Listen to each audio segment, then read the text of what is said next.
সালাউদ্দিন ভাই আসতে চাই, এই প্রশ্নটি এভাবেই করছি, ঘাটতির প্রসঙ্গটা আমরা পরবর্তী শুনছি। মনে হচ্ছে যেটি আপাত দৃষ্টিতে এখন পর্যন্ত বিএনপির ৩১ দফার সাথে জামাত ঘোষিত ৩১টি প্রতিশ্রুতির লড়াইটাই হবে ১২ তারিখে। ধন্যবাদ। আসলে এখনো নির্বাচনী ইস্তেহার ঘোষিত হয় নাই। জি, এটা শুধু একটা ধারণাপত্র। ধারণাপত্রে আমরা কিছু হয়তো উল্লেখযোগ্য অংশের একটা ধারণা পেয়েছি, এটা বিস্তৃত না, আসলে বোঝাও যাবে না। বিস্তৃত আরো পরে এটা নিয়ে আলোচনা হবে। তবে এর মধ্যে যেগুলো আমরা দেখলাম, আমার কাছে মনে হচ্ছে যে বিএনপি এবং জামাত সামনের দিনগুলোতে হয়তো আরো দেখা যাবে যে প্রতিশ্রুতির একটা বন্যা বসাই দিবে। জি, কেন? ভোটারকে প্রলুব্ধ করার জন্য। এটাও এক ধরনের অপরাধ। কিন্তু আপনি খেয়াল করবেন যে বাংলাদেশে এর আগে আওয়ামী লীগ প্রতিশ্রুতি দিয়েছিল প্রত্যেক পরিবারে একজন বেকারকে চাকরি দিবে। এইটা কবে দিয়েছে জানেন? একটা তীব্র প্রতিদ্বন্দ্বিতামূলক নির্বাচন হবে এরকম একটা ইয়ে ছিল ২০০৮ সালে। এরপরে যত নির্বাচন হয়েছে তাদের আর প্রতিশ্রুতি দেওয়া লাগে নাই তেমন একটা। তো ফলে এই যে আমাদের আসিফ স্যার যেটা বললেন যে প্রতিশ্রুতি দেওয়া যাবে, কিন্তু প্রতিশ্রুতি কতটুকু বাস্তবায়নযোগ্য হবে এটা হচ্ছে বড় প্রশ্ন।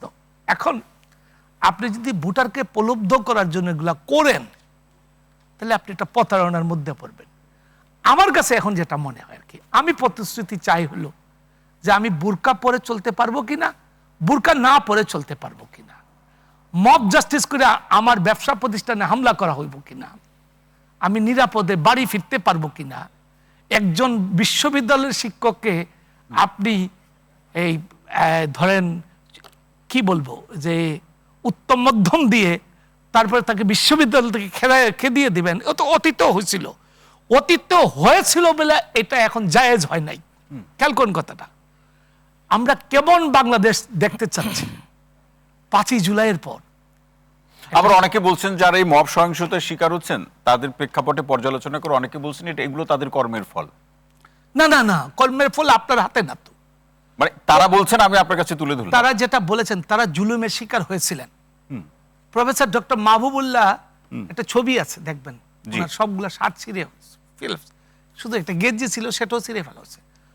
আপনার দৈনিক সংগ্রামের অফিসে গিয়ে হামলা হয়ে এই সাংবাদিক আসাদ সাহেবকে আপনার রক্তাক্ত জখম করা হয়েছে। এগুলা হয়েছিল বললে আপনি আবার একই জুলুম করবেন, তাহলে এটা ন্যায় বিচার হইল না।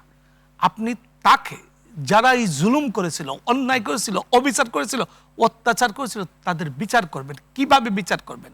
আক্রোশমূলক ভাবে। সেটা আইনের মধ্যে বোরকার প্রসঙ্গটা সালেহ আপনার কাছে খুব গুরুত্বপূর্ণ মনে হচ্ছে কেন? এই প্রতিশ্রুতিগুলো বোরকার প্রসঙ্গটা গুরুত্বপূর্ণ মনে হচ্ছে কেন আপনি বললেন? আমি বলছি অতীতে আমরা দেখছি যে এখানে যারা খুব দাড়ি টুপিওয়ালা, খুব লম্বা ইয়ে পরে আসছে, তাদেরকে জঙ্গি হিসাবে চিহ্নিত করা হয়েছে।